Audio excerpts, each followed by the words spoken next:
Test 1 2 3. Test 1 2 3.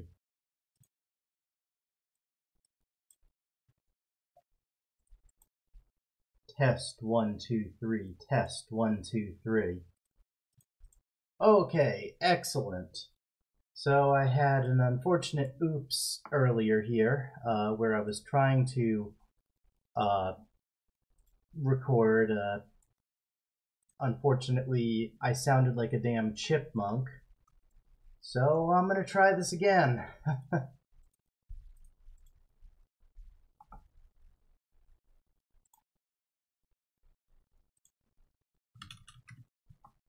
Alright, so what I was doing was the scenario Seawolf, Ivan marches,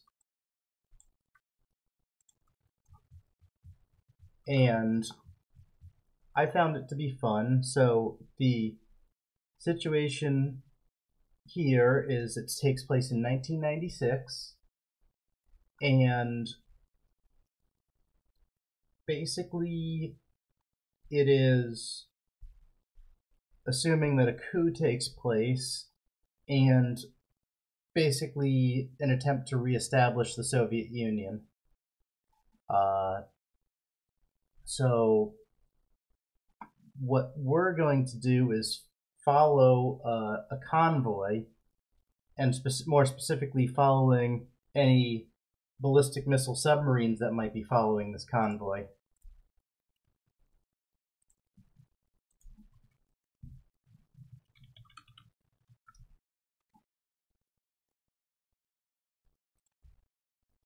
I'm just going to check real quick to make sure my audio still works.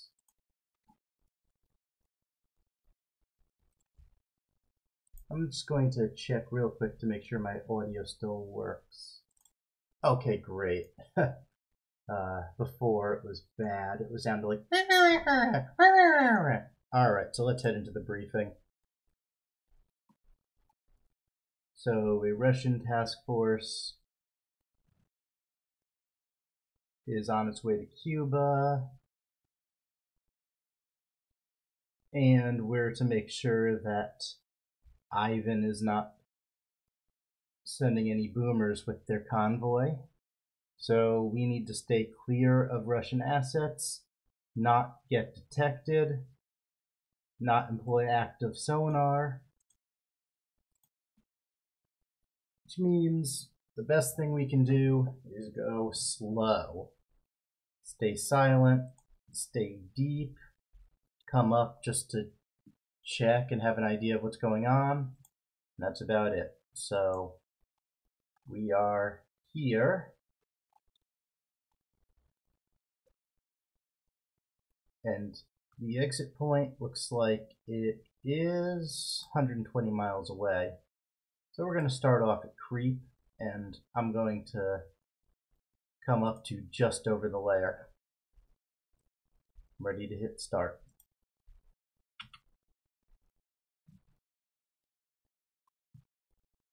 So I chose this scenario mainly because it's the easiest submarine scenario, and I've got some learning to do with submarines. I'm just not proficient with them yet. I would like to be, but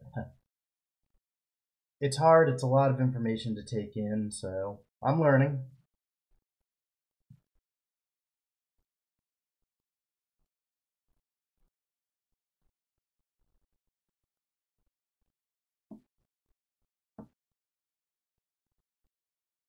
So we start off and we're seeing just about nothing.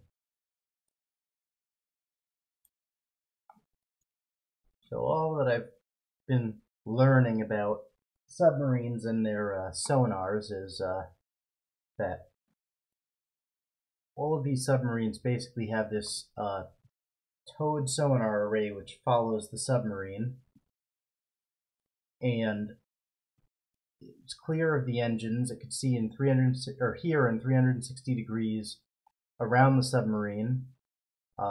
It's a passive array, and it has these convergence zones. The more advanced the submarine, the more potential convergence zones they have, in which they are likely to pick up acoustic intercepts. So acoustic intercepts will usually happen in between the convergence zones, which seem to be around 35 miles apart.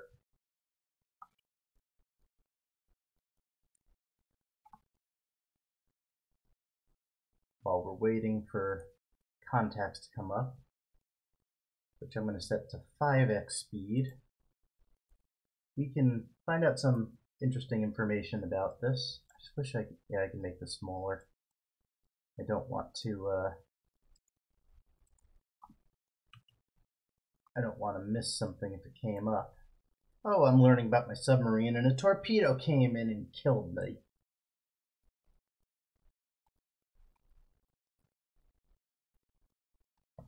So obviously here we could see a ton of information about all of the assets that this submarine has in terms of sensors. It's got a surface search radar, which I believe you need to be at periscope depth for. And then it's got a ton of things for electronic intelligence. You'll also pick those up at periscope depth. Hull sonar at 70 nautical miles. And then another sonar. And then these passive sonar systems, and then this acoustic intercept and torpedo warning. And of course the Mark 1 eyeball. I'm not sure. Oh, that's ice avoidance sensor there. Not really sure what that is, but either way.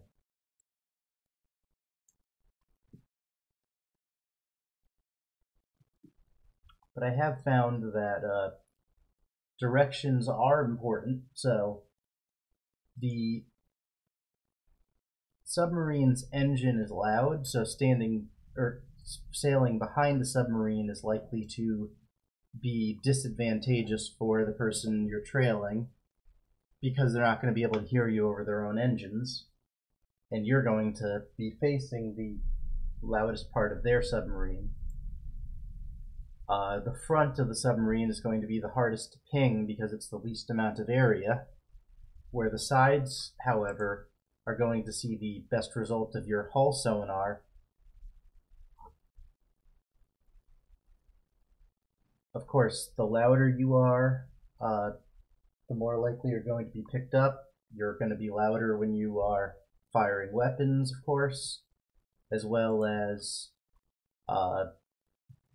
going fast. So creep is 5 miles an hour. You should be considered very quiet then, even quieter at other altitudes, or I'm sorry, other speeds that are slower. If you're going faster, like say 12 knots, you are also going to be hearing less well, which could potentially be a problem.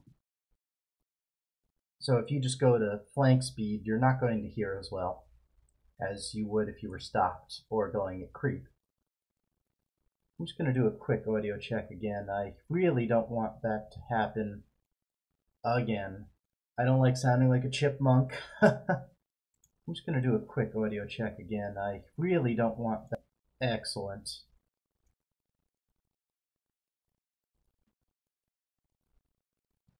So, since I haven't seen very much in this area, I'm going to pop up once to just over the layer, hold for a few minutes, and if that doesn't work, I'm going to chance it and just get moving along at maybe half a convergence zone. I would think that I'm reasonably certain I have no reason to believe there's anything within this distance around me, at least. And if it is, I just simply have an outclassed submarine, which I would hope the Seawolf is not outclassed. Of course, by changing directions, we are doing everything we can to reduce the chance that there is something that's slipping through the cracks somewhere.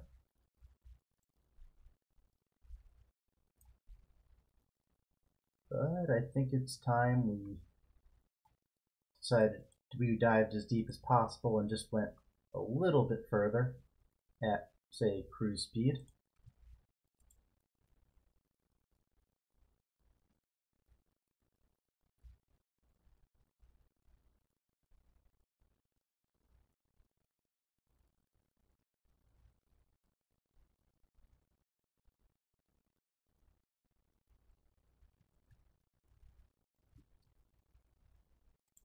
Let's go back up to just over the layer and creep.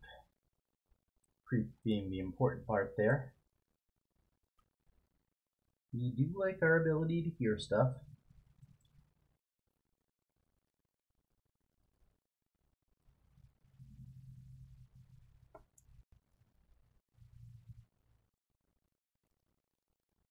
Another thing with submarines, especially at higher speeds at shallow waters, is cavitation. So basically, as the propeller spins, there's small bubbles of water that come out, and those make noise. So it's a really good way to give away your position, which of course we're trying to avoid. So when you see up here, currently it says cavitation is impossible. As we come up to 98 feet, it's likely that it'll have a speed that we can cavitate at. So I'm going to use the avoid cavitation checkbox. There, it says cavitation at 25 knots.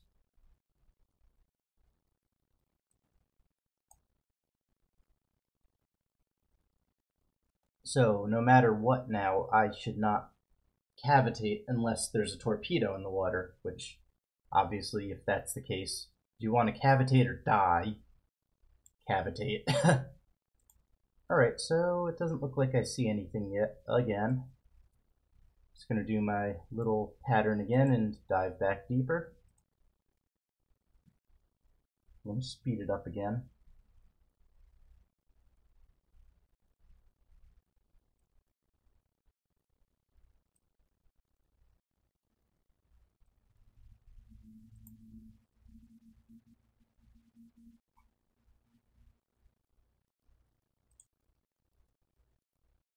Alright, so I'm thinking that in a minute or two, I'm going to cruise a little closer.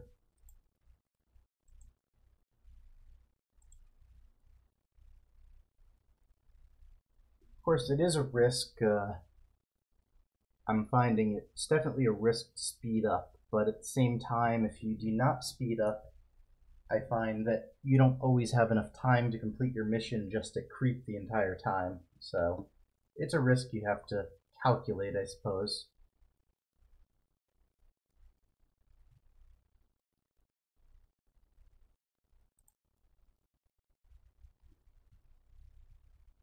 So let's come back up to just over the layer and turn.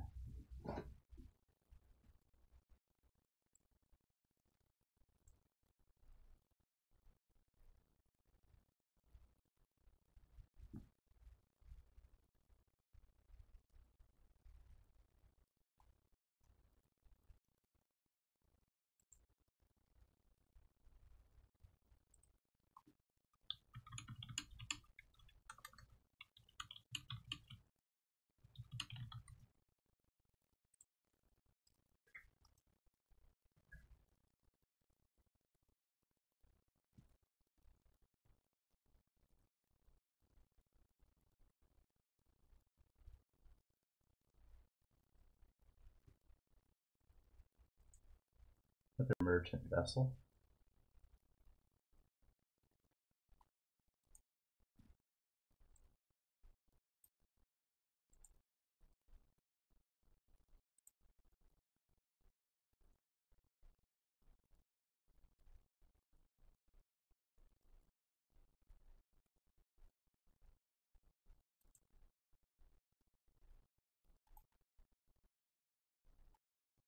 So we'll go back down deep.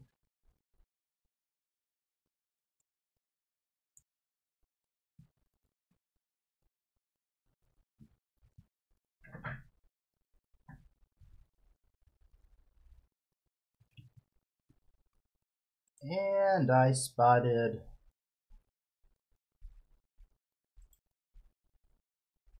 what did I spot? An auxiliary replenishment oiler.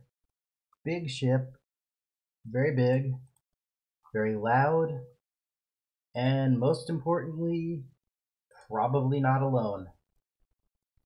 Although, I did play this. Unfortunately, unfortunately, it is spoiled because I already did play it. I just had to fix it due to me sounding like a chipmunk. So here I am redoing it. Gotta love technical issues. Stuff should work, but it doesn't just work all the time. Speaking of which, I guess I could do an audio check again.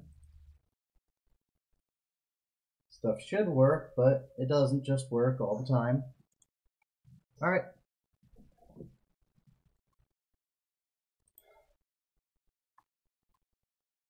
So about 60 miles from me is an enemy ship. And closer. Now, I was instructed to avoid contact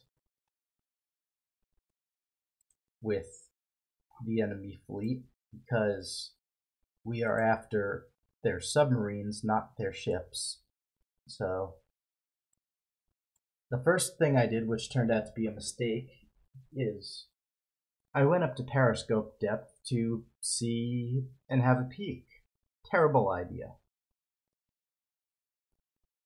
And what did I see? But a bunch of helicopters saying, "Up, we see you." So I'm going to dive, and I'm going to try to get out of here. I'm going to get out of their way, and I'm going to circle back around and see what I can find.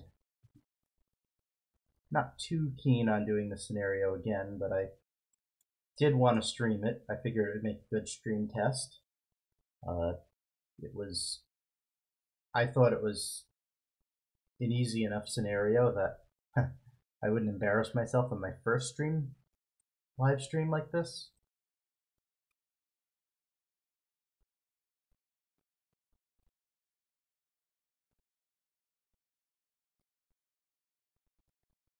I think I can creep now. I'm probably out of their way.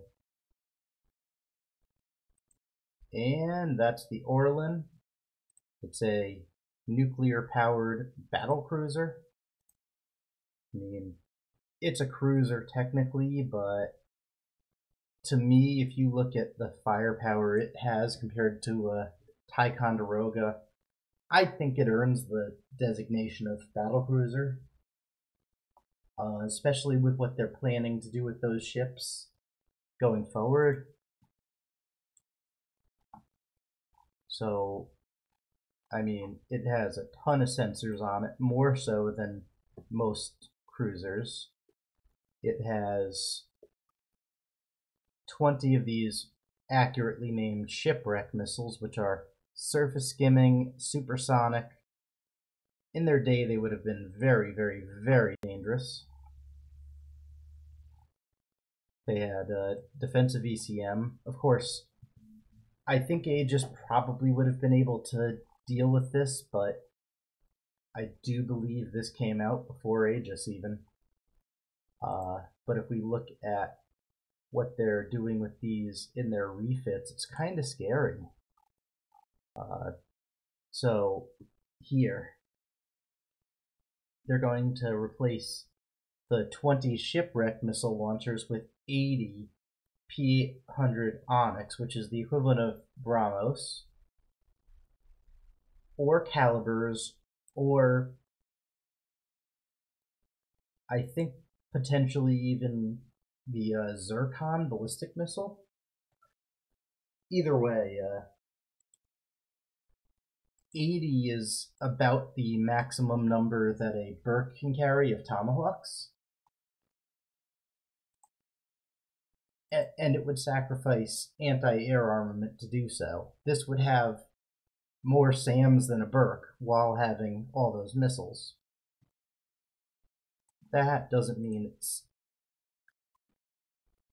necessarily the best ship in the world, but it's up there when it comes to firepower, at least. Alright, so I need to start looking for submarines here.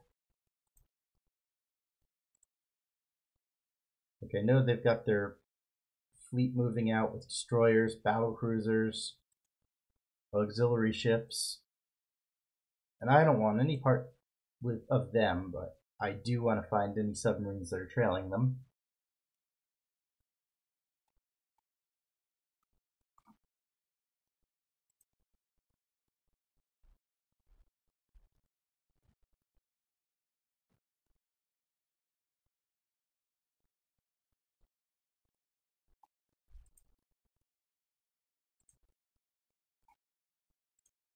Hoping they pass quickly without spotting me. I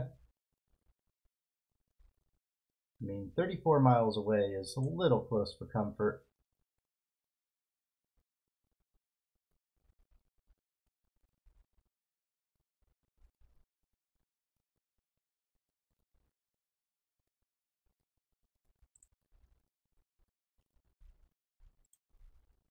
So in an hour from now, they will be about this far away. I think I can deal with that.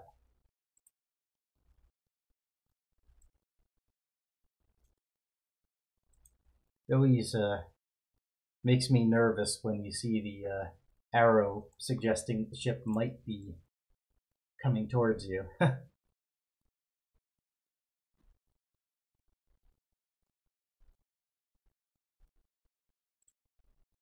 But I don't think they are, so let's slow down for a minute. Alright, I've detected a SSN now. And there's always a possibility he's escorting an SSBN.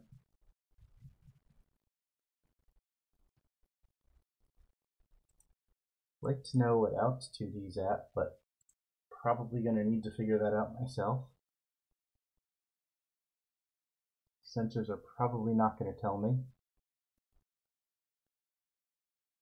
Oh, SSBN.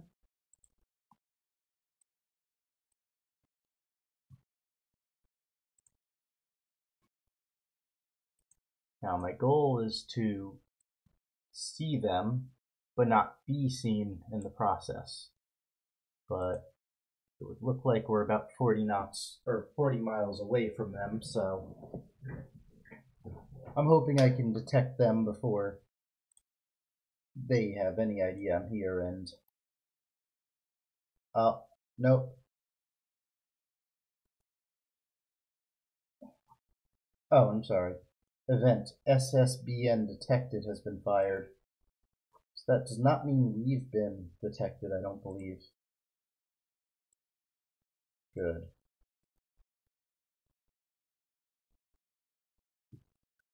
So I was thinking that the event here would say, me detected, and I'm like, what was detecting me? That's no fair. Although, sometimes the most fun scenarios are just simply not fair.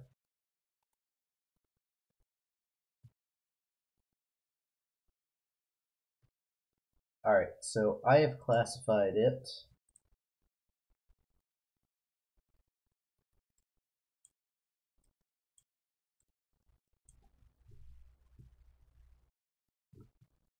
But I want to avoid being detected by them, so I'm going to keep my distance as best as possible.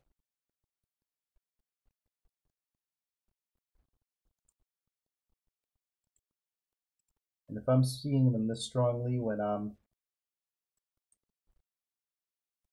this deep, I'm going to try going above the layer to lose contact with them and minimize the chance that they see me back.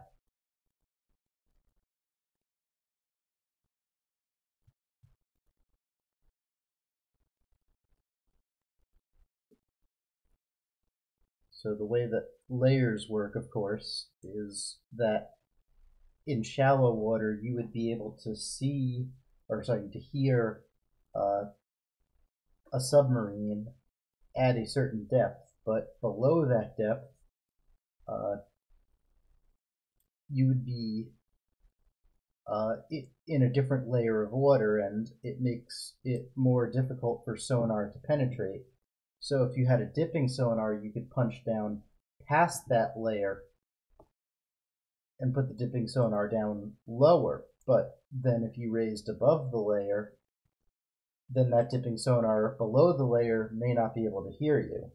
Same goes with the towed sonar array underneath, trailing these kinds of submarines. One thing that really drives me nuts in these scenarios is under map settings, if you go to merge range symbols, cleans this up so much. It's much nicer than seeing a bunch of dropped contacts just going everywhere.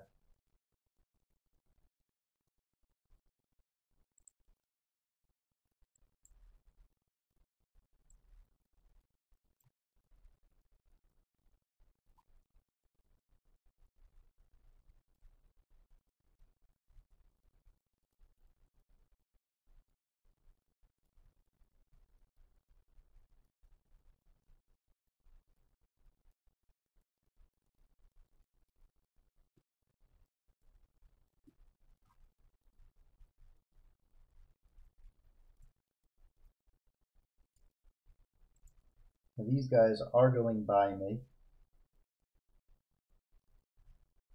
so somewhat soon I do plan on going deep again.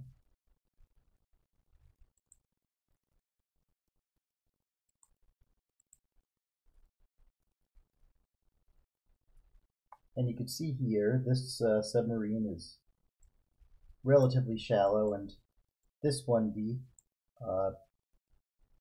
In Delta Force, I found that scenario, it helped a lot to have your attack sub shallow so that you could see enemy ships, and it was more likely to be seen than your boomer. That way it would improve the chance that your Delta 4 submarine got to its target in one piece.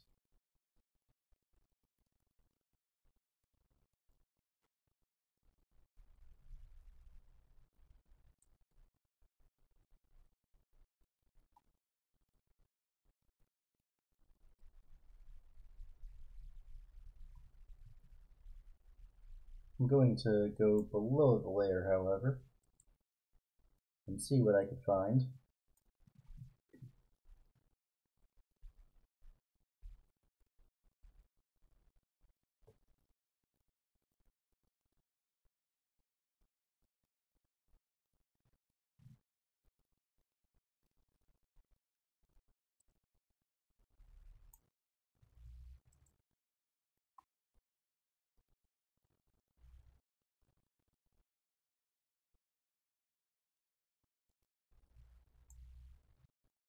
It's time to dive deep again.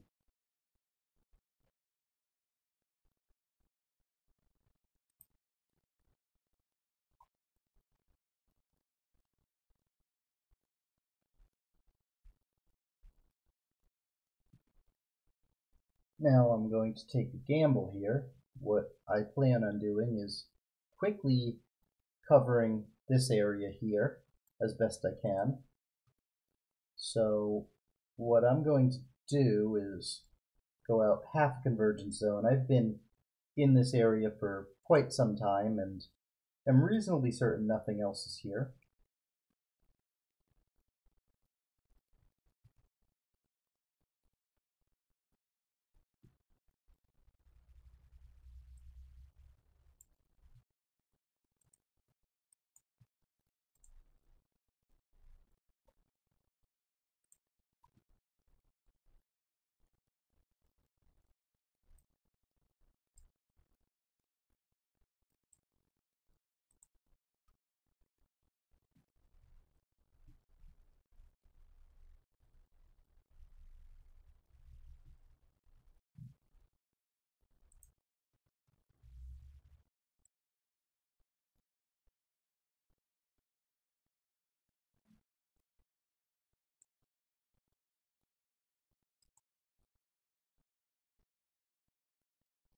I'm going to do the same for this area because I haven't been over to that area very much at all.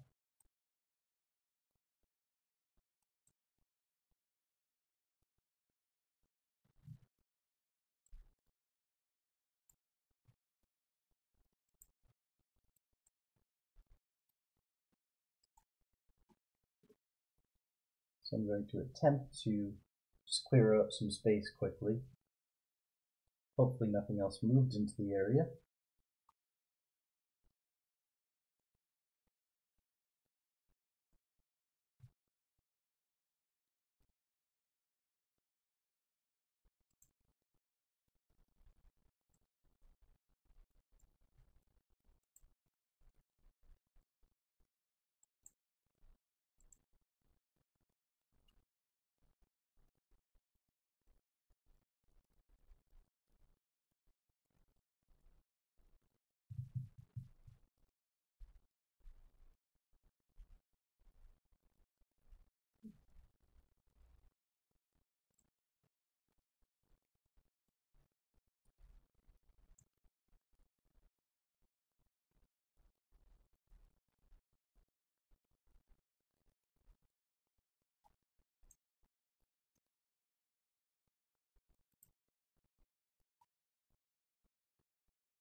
We'll dive down again.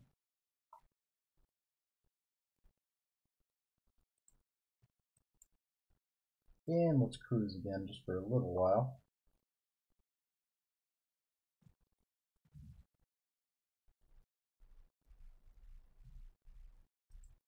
Right, I'm going to go back up to creep and turn. Whoa, not periscope depth. Learned our lesson last time. Don't do that.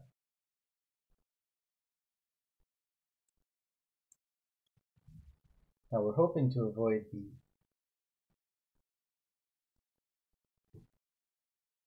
the mission objective is to spot as many SSBMs as possible. We spotted one and we're trailing it for some time. That's what the mission objective is.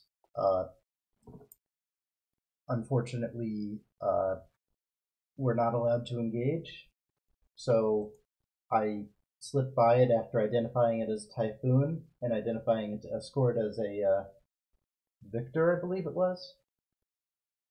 Victor 3.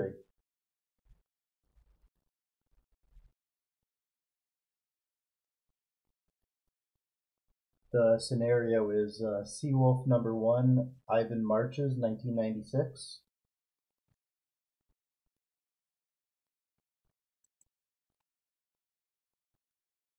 I chose it because I'm terrible with submarines and it was the easiest and least complex scenario I could find.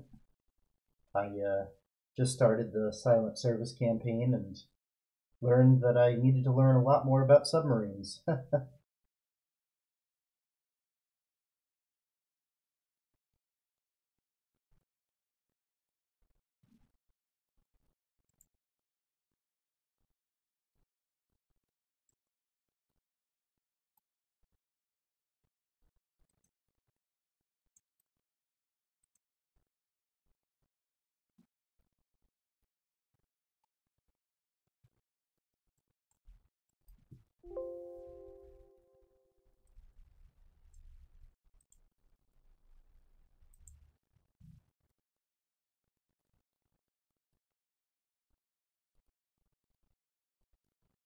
So I suspect that the timer is going to end sometime soon. And it does not appear that I'm going to see very much of anything.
And it looks like the scenario is about to end in 40 minutes.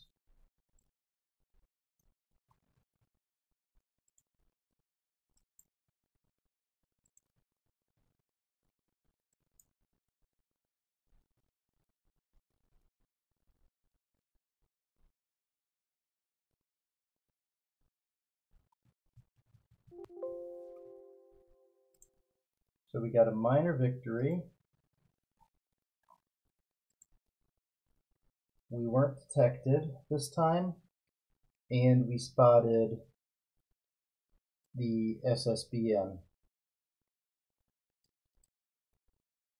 Alright, so I'm getting a little more experience with submarines now.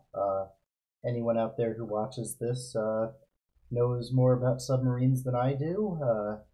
Please tell me how I could do better. I have absolutely no idea. Anyone who likes this video, give a like, leave a comment. Don't like it, give a dislike. Tell me how I can improve. Alright, signing off, and I'll see you again next time. Oh, and I wanted to mention what I plan to do sometime in the future is make a scenario that will justify the cost of the F-35 and compare it to the Falcon it's replacing and see if it really is worth the cost or not, at least in command. Of course, there's a lot more features on classified aircraft in real life, but you can only do the best we can in command. It's always just fun to do. Alright, signing off.